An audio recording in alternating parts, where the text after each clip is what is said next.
G'day YouTube. Warbles on a lot here. That one's empty. That means that this one must be full, or at least have some in it.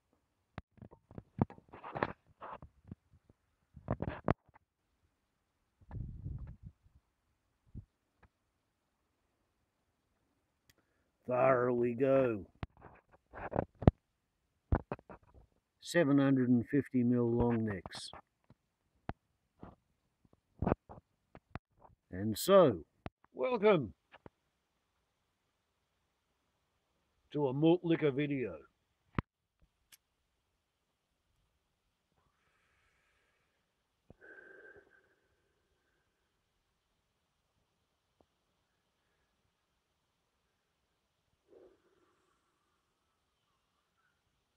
Smooth. Made to consider the Barnaby Joyce Drought. And why would I call it the Barnaby Joyce Drought? Well, you see, that could possibly be because Barnaby Joyce, the bloke who happens to be my personal local member of Parliament, the bloke who used to be Australia's Deputy Prime Minister, the bloke who was Australia's Minister for Agriculture, the bloke who was put in charge of the Murray-Darling Basin Irrigation Commission plan implementation. The bloke who was in favour of live animal exports, regardless of animal cruelty and animal welfare issues. The bloke who was in favour of the Adani coal mine in the Galilee Basin. The bloke who campaigned against a law preventing anti-abortionist campaigners from harassing people entering and leaving medical clinics practicing or referring people for pregnancy terminations. That Barnaby Joyce, here in the New England electorate of the Northern Tablelands of New South Wales, my neighbours, the surrounding self-reliant farmers and graziers and broadacre fossil-fueled industrial agriculturalists, the people who spend their lives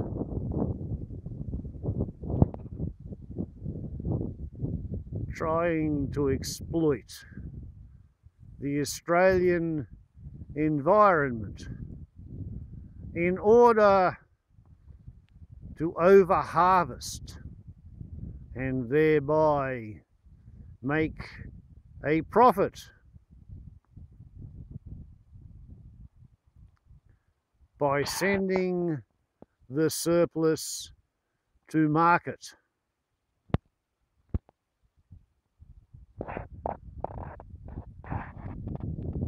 Thus enabling themselves to be taxed.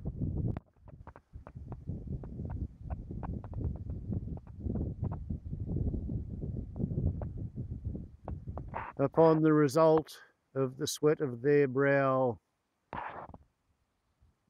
working to turn a food forest into desert. So, yeah, back in December 2017, something like 70% of my neighbours within the electorate, the farmers and the graziers and the wannabe croppists, they voted to re-elect Barneybaby Joyce to be their representative, our representative, my representative, to be reappointed as Australia's Deputy Prime Minister, Minister of Agriculture, Minister in charge of permitting live animal exports, despite clearly documented evidence of animal cruelty, both during transit and upon disembarkation. Minister in charge of maladministering the Murray-Darling Basin Commission plan to control the irrigation and attempt to maintain the health and life of the basin. Despite the fact that during his re-election campaign, because he forgot to pay attention to notice the minor point that he was a dual New Zealand Australian citizen and therefore he was not in fact entitled to sit in any parliament in Australia, during that referendum he was too stupid to realise how wrongful it was for him to accept on stage, on camera, a $40,000 bribe from Gina Farts Rhinestones, Reinhardt, whatever her name might be. Yeah, that's my Minister of Parliament, Barneybaby Joyce. That's the bloke my neighbours elected to lead us unto the devastation of a complete failure of the rainfall, thus leading to crop failure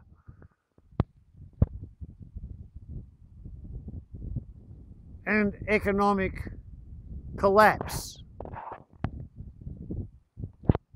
as the country returns to bedrock while the topsoil withers and erodes away. But just at the moment, we're not quite yet at that point. Just at the moment, where we are just now, we're in the sort of drying out phase, you know, like with the sheep shit covering the land and the bare rocks beginning to show. Look at that basalt, the dome emerging from under the soil. Quite fascinating, is it not? So yeah, anyway, at this point, 249 years after the colonisation. You know what a colon is?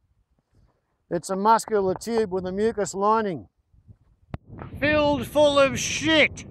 That's what a colon is. If you want to colonise someplace, it means you're going to go there and shit upon the landscape. British imperial colonisation of Australia has been a desertifying, devastating mistake. I kid you not.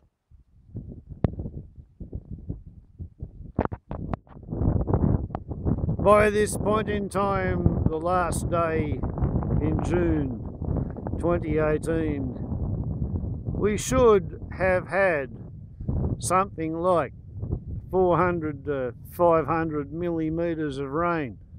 We're halfway through the year. We subsist upon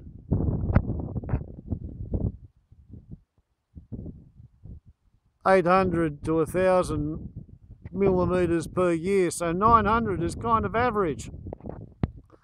But what's happened is that we've just had 3 very, very, very dry months.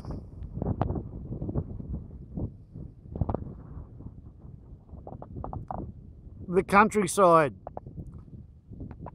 has desiccated, it has parched, it has dried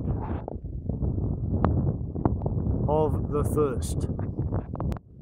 And although it's fair to say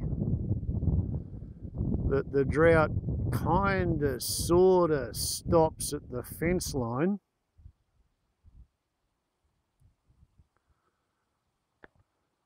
it's also very true to say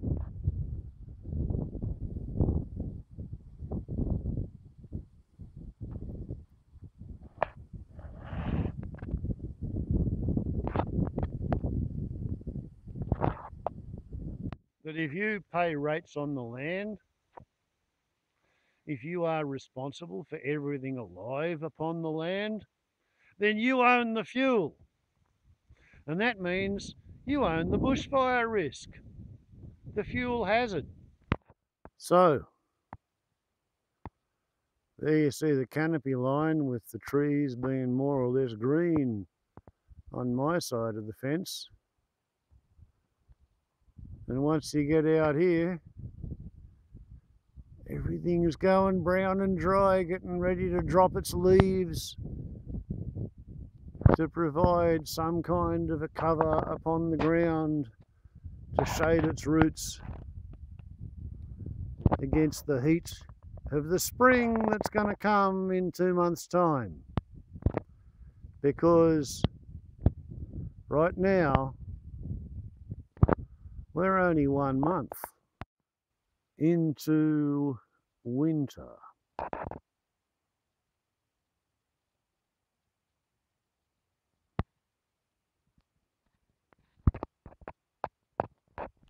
And speaking as a basic firefighter in the local rural fire service brigade, with a 29-year-old son who's captain of a 2-tanker brigade as well as a foundation member of the remote area firefighting team in this local area, I gotta say, looking forward to the next 2 months of winter and the spring and summer beyond. I'm pretty near to being bloody terrified, because although the drought stops at my fence line and my place is in fact as green as it can get, there hasn't been much rain for 3 months, and I'm getting very, very dry on my side of the fence. And if you pay the rates and you own the fuel, then you own the bushfire kind of thing, sort of. Okay, so it takes time for the weather gods to change course. So here we are on the 30th of June.